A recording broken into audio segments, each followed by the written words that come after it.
Hello mga ka-hustler.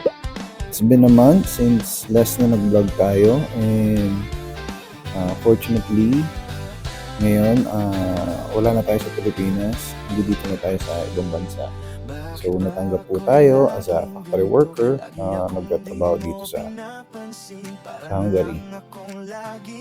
So ang ginagawa natin ngayon is routine para gagala tayo and at the same time pupunta tayo sa simbahan para magpasalamat sa mga biyayang binigay sa atin ng Panginoon. So, firstly, ang ginagawa po natin dito is nagmo-moisturize tayo ng mukha since part ng Europe to, medyo malamig ang klima, so kailangan natin mag-moisturize. Kailangan to kasi pag lumabas tayo, medyo malamig ang panahon. So, mostly puro ng mukha natin or mga balat natin sa pagiging dry. After that, kailangan natin magpalit ng t-shirt. So, ibig sabihin, hindi naman tayo pupunta ng simbahan na gusgusin. So, kailangan natin maging formal attire. Ang napili kong damit dito is white na Nike, plain Nike na may logo sa gilid. More casual lang. So, lagi kong ginagamit na deodorant is Old Spice Lemon. So, itong deodorant na to, recommended ko to sa mga kalalakihan na hindi masyado nagpapabango. Kasi yung natural scent niya, or masyado siyang matapang na pwede na rin siyang gawing perfume. So, mostly recommended ko siya kasi sobrang bango niya. Especially yung amoy lemon. So, goods na good siya. And sa buhok naman, currently, as a hustler nga, hindi lang factory worker ang trabaho natin dito. Kumbaga may side hustle pa rin ako dito. Tulad sa Pilipinas, ang sideline ko is naging Maxim rider ako. Dito naman ang sideline ko isang barbero. So trivia pala, ang pagpapagupit dito sa Hungary umaabot siya ng 3,600 foreign. So kung i-convert natin sa peso, around 650. Since Filipino ko at mga kasama ko naman sila sa trabaho, ang usually singil ko sa kanila is around 1,500 or nasa 180 to 170 pesos. So hindi pa rin nagkakalayo yung presyo sa Pilipinas. Then isusot natin tong na-score natin na H&M na divided na pantalon. So sa mga nandito na sa Europe, na-score namin to sa mga thrift shop or Okoyan dito. Sa mga nagtataka sa inyo kung ano yung tsura ng mga Okoyan dito, next time gagawin ko siya ng video para makita nyo kung saan namin binibili to. Para sa mga baguhan na gustong pumunta, bumili ng kahit anong jacket, pantalon, etc. etc. Doon nyo lahat sila makukuha. Branded. Usually, susuotin ko na dapat tong relos, which is yung Casio Edifice natin. But since nandito tayo sa European country, kailangan muna natin mag-moisturize ng kamay. It's a must na dapat natin laging ginagawa to kasi mas malamig ang klima. Mas prone ang mga balat natin sa dryness. So, usually nagkakos yan ng mga skin irritation. Kaya, lagi akong naglo-lotion. Ayan. Tapos, konting outfit check muna tayo. Ayan, kung okay na lahat. Then, goods na. Then, dito na tayo sa jacket. Sa mga ex-Taiwan dyan, nakakatulad ko, if familiar kayo sa ganitong brand, ang Superdry, it's common to sa Taiwan. Branded siya na damit. Ewan ko dito sa Hungary, hindi man nila masyado kilala. Pero na-score din natin to sa HADA. Mga thrift shop dito sa Hungary. Kung nakikita nyo, fit na fit siya sa akin kasi sakto, large lang siya.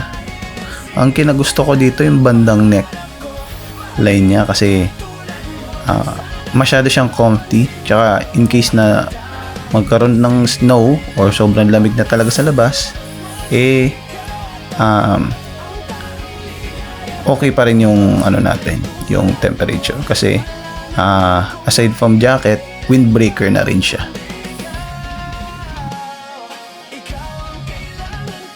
Tapos natin suotin ng jacket, syempre maglalagay naman tayo ng pabango. So sa mga Asian country na Europe country na katulad dito sa Europe, mostly mga tao mabango sila so presentable. Syempre mga Pilipino, papadaig ba tayo dyan? Di ba hindi? So ito, nabili ko lang tong La Rave sa Rossmann shop dito sa Hungary. Around 4,000, nasa 500 pesos siya. Pero sobrang bango niya. Kung mapupunta man kayo dito, at least try nyo tong brand na to, La Rave Cash. Yan, all goods na tayo lahat. So prepare. Okay, last outfit check, harap, likod, then pwede na tayong lumabas anytime. So ayan, dito huluin namin, palabas na ako, pababa na ako ng hallway.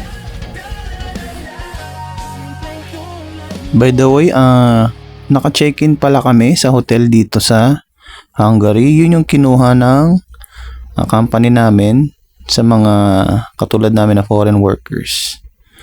So dito, pababa na tayo ng hagdanan. Bali, second floor pala yung kama namin. Kumpleto sila sa mga gamit dito. Kusina, stove, washing machine, name it. Lahat meron sila. So ito yung lounge area namin, kung saan din kami kumakain. Dining area. Tapos palabas na tayo ng accommodation. So lagi po tayong safe dito kasi ang mga CCTV at saka security measures nila dito ay sobrang higpit. So ito na nga, yan, ito yung outside view namin. So nakalocate pa lang aming accommodation sa gitna ng syudad dito sa Nyíregyháza, Hungary. So yun, medyo thankful tayo doon kasi yung iba minsan nilalocate sila sa malalayang lugar, and especially tayo nasa syudad. So accessible lahat ng mga bilihin natin dito. So kung magtataka kayo, ang oras dito ay alas 4 pa lang ng hapon, which is madilim na. Ganito po talaga sa Hungary. By summer, ang advance na oras namin dyan sa Pilipinas ay 6 hours. But pag umaabot na ang winter, umaabot na siya ng 7. So nag-i-extend ang winter dito ng 1 hour.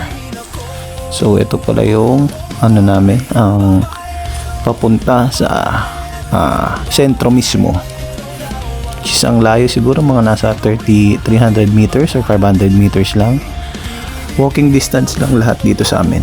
So doon pa lang thankful na tayo kasi lahat ng kailangan natin mabibili, lahat, damit, mall, market, name it, accessible naman siya dito sa amin.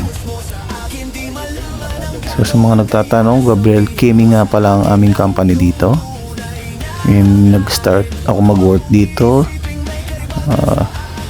this June 2025. Yan. So every December may mga kaganapan sila dito, or nagtatayo sila ng mga katulad mga stalls, and attraction nila is yung Ferris wheel na sobrang taas. Sa nakikita nyo, halos sintaas niya na yung tower nung simbahan. So ayan, makikita nyo maraming gatherings dito every night. Sa tingin ko throughout December may ganyan lagi silang event. And maraming stalls, attraction, bilihan, inuman, kape. And meron ditong event sa may gilid. So hindi ko na lang video kasi sobrang dami ng tao, di mahulugan ng karayom. At isa sa mga highlights nila na attraction dito is itong giant Christmas tree at saka itong umiilaw nilang carousel. So may ilaw yung kulay ng bandila nila. So sa nakikita nyo, Sunday to, maraming tao. Usually pag weekends talagang maraming tao dito, pero mga weekdays marami rin. So ito yung cathedral nila dito, sobrang luma, diba? So masyado solemn. Tsaka yung mga history about this church. So may mga ano yan, may mga infos, tsaka tong old piano set nila. So yan, mababasa nyo lahat. Kung mabasa nyo, kasi Magyar or Hungarians yung language nila dito. So hanggang dito na lang aking vlogs. Until next vlog, sana supportahan nyo pa rin ang aking video. Kaya maraming salamat mga ka-hustler. At sa mga susunod na vlog, papakita ko rin kung anong buhay ng mga OFW dito. Maraming salamat sa inyong panonood at see ya mga ka-hustler. Ingat kayo. God bless.